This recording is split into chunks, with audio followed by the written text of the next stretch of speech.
நீங்க தான் எங்கட சமுதாயத்துடைய தலைவர்கள், நீங்க தான் வழிகாட்டணும், நீங்க தான் இஸ்லாத்தை வளர்க்கணும், நீங்க தான் இந்த உம்மத்தை தலை தூக்க வைக்கணும், நீங்க தான் தொழுகையாளிகளை பள்ளிக்கு கொண்டரணும், நீங்க தான் தஃப்சீர் கிளாஸ்களை சிறப்பா நடத்தணும். நீங்க நினைச்சா செய்யற சக்தி அல்லாஹ் உங்களுக்கு தந்திருக்க. மலையை முடைக்கலாம் வாலிபர்கள் நினைச்சா.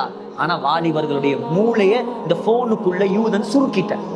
தஃப்சீருக்கு வராதவங்க என்ன நினைப்பேன், அதான் போன்ல போகுது, அட்ட பயான் எல்லாம் தான் போன்ல போகுது, யூடியூப்ல போகுது, அது பார்த்துக்கலாம். நேரடியா கிடைக்கிற விளக்கம் போன்ல கிடைக்கும். நேரடியா இதுடைய சுன்னத்து, இந்த இல்மு, இந்த வஹியுடைய குர்ஆன் ஸல்லல்லாஹு அலைஹி வஸல்லம் சஹாபாக்களை ஆன்லைன்ல கிளாஸ் நடத்தல, நேர்ல வச்சு வஹிய படிச்சு கொடுத்தாங்க. 1,24,000 தூண்கள், இஸ்லாத்துடைய தூண்கள் உருவானது. ஆனா அன்றைக்கு இந்த போனை வச்சு எல்லாம் நாசமா போயிடுச்சு. ஏதோ நலவு நடந்தா அல்ஹம்துலில்லாஹ். ஆனா அதிகமான தீங்குகள். ரொம்ப கவனமா வாழுங்க. பொறாமையால மட்டும் பாவம் செஞ்சிடாதீங்க. வானத்துல நடந்த முதலாவது பாவம் பொறாமை, பூமியில நடந்த முதலாவது பாவம் பொறாமை. இது ஆயிரக்கணக்கான லட்சக்கணக்கான சம்பவங்கள் இருக்குது பொறாமையால நடந்த சம்பவங்கள். எந்த அளவுக்குன்னு சொன்னா, இமாம் புகார் ரஹ்மத்துல்லாஹி அலைஹி, உங்களுக்கு தெரியும், இந்த சம்பவத்தோட நாம இன்றைய கிளாஸை முடிக்கலாம் இன்ஷா அல்லாஹ். உலகத்துல வாழ்ந்த மிகப்பெரிய அல்லாமா இமாம் புகாரியை தெரியாத யாராவது இருப்பாங்களா? ஆனா இமாம் புகாரிக்கு கூட அவங்களோட சொந்த ஊர்ல இருக்க இயலாத நிலைமை வந்துச்சு பொறாமக்காரனால். பொறாம இப்ப இங்க வந்து ஒருத்தர் கொஞ்சம் முன்னுக்கு போகல ஊர்ல உள்ள ஆக்களுக்கு போறான். அது என்ன அவரு எங்களுக்கு தெரியாதா? உங்களுக்கு தெரிஞ்சா செய்யுங்களேன், உங்களுக்கு தெரிஞ்சா நீங்க முன்னேற்றுங்களேன், யாராவது நலவு செய்யட்டுமே, யாராவது மார்க்கத்துக்கு மக்களுக்கு கொடுக்கட்டுமே, அந்த சிந்தனை குறவு. அவரை விட்ட ஆள் இல்லையா, இவரை விட்ட ஆள் இல்லையா, இந்த தன்மை இருக்குதே. ஒரு நாளும் எங்களை முன்னேற்ற. மற்றவன் நல்லா இருக்கிறத பார்த்து கல்பு பத்தி கண்ணால வெளியிற வாரத்துக்கு பேர் தான் கண்ணூர். கல்பு பத்துற. அவன் நல்லா இருந்தா கல்பு பத்துற. அவனை பத்தி நல்லா பேசுறதுல கெட்டதா பேசுறது. இமாம் புகாரி பெரும் ஆலிம் சாப், சுப்ஹானல்லாஹ். சோசியல் மீடியா இல்லாத காலத்திலேயே ஃபேமஸ் ஆனவர்.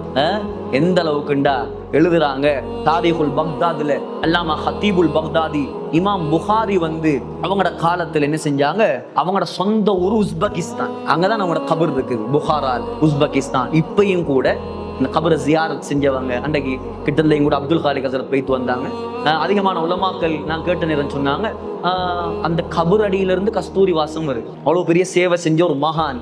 ஆனா அவரை கூட நிம்மதியா வாழவிடல உலகம். பொறாம என்ன செஞ்சாங்க, இமாம் புகாரி அவங்களோட ஊர்ல இருந்து நைசாபூருக்கு போனாங்க. நைசாபூர்ல ஈரானுடைய ஒரு பகுதி. அங்க இப்ப பெரிய ஒரு ஆலிம் சாப் இந்தியால இருந்து வெளிநாட்டுல இருந்து வாரா இருந்தா நம்மளோட ஊருக்கு நாங்க எவ்வளவு கண்ணியப்படுத்துவோம். சாப்பாட்டுக்கு சண்டை பிடிப்போம், எங்கட வீட்டுல தங்குங்கன்னு சொல்லுவோம், அதற்கு கால் பிடிக்கிறதுக்கு ஒரு ஆள், தலை பிடிக்கிறதுக்கு ஒரு ஆள், அதற்கு ஹிதமத் செய்யறதுக்கு ஒரு ஆள், போட்டி போடுவோமா இல்லையா? அத போல நைசாபூர் மக்கள் என்ன செஞ்சிட்டாங்களாம், இமாம் புகாரி வாரார்னு கேள்விப்பட்டதோட முழு ஊரும் வெளியே வந்துட்டான். என்னதுக்கு? இமாம் புகாரியை வரவேற்கிறது. இமாம் புகாரியை வரவேற்கிறதுக்கு எந்த அளவுக்கு சொன்னா, 4000 குதிரைகள், அந்த 4000 குதிரைகளுக்கு மேல உலமாக்கள். சிவாமன் ரக்கிப ஹிமாரன் அவ் பக்லன் அவ் ரிஜாலன், அது இல்லாம கழுதையில போனில நடந்து எந்த அளவுக்கு சொன்னா, ஊருடைய தலைவாசல்ல இருந்து 3 மைல் கிட்டத்தட்ட 5 கிலோமீட்டருக்கு ஜனம். யார வரவேற்க? இமாம் புகாரிய வரவேற்க. இப்ப வந்ததோட இமாம் புகார் ரஹ்மத்துல்லாஹி அலைஹி வந்தா என்ன செய்வாங்க, நைசாபூரே இமாம் புகாரியுடைய பக்கம் சாஞ்சிச்சு. சாஞ்சத்தோட நைசாபூர்ல இருந்த உலமாக்கல்ற பாடத்துல யாரும் இல்லை. நைசாபூர்ல இருந்த உலமாக்கல்ற பாடத்துல யாரும் இல்ல. இப்ப அங்க இருந்த ஒரு ஆலிம் சாப், நான் அவருடைய பேரை சொல்லல, அவருக்கும் கொஞ்சம் பொறாம வந்து, அது என்ன பெரிய புகாரி, இதுக்கு இவர் யாருந்தா இமாம் புகாரி ஓதி கொடுத்தவர், அது என்ன பெரிய புகாரி அப்படியா, அவரோட பக்கம் எல்லாரும் போறாங்களா? சரி, இப்ப இவர் ஒரு செட்டப் ஒன்று செஞ்சார். என்ன செட்டப்ண்டா, பொறாமையால பாருங்களேன் இவ்வளவு பெரிய அநியாயம் இதெல்லாம். பொறாமையால என்ன செஞ்சாருண்டா, அந்த நேரம் இமாம் புகாரியுடைய காலத்துல 15 வருடங்களாக தலை தூக்கின ஒரு பிரச்சனை தான். நான் சொல்றது உலமாக்களுக்கு நல்லா விளங்கும், எனக்கு எவ்வளவு மேக்சிமம் விளங்கப்படுத்தலுமோ அவ்வளவு விளங்கப்படுத்தி நான் சொல்றேன். இமாம் புகாரியுடைய காலத்துல தலை தூக்கி இருந்த ஒரு பிரச்சனை தான் மஸ்அலத்து ஹல்கில் குர்ஆன். அப்படின்டா, குர்ஆன் படைக்கப்பட்டதா அல்லாஹ்வால் அருளப்பட்டதா? என்ன விட அல்லாஹ்வால அருளப்பட்டது, படைக்கப்பட்டது. குர்ஆன் படைக்கப்பட்டது.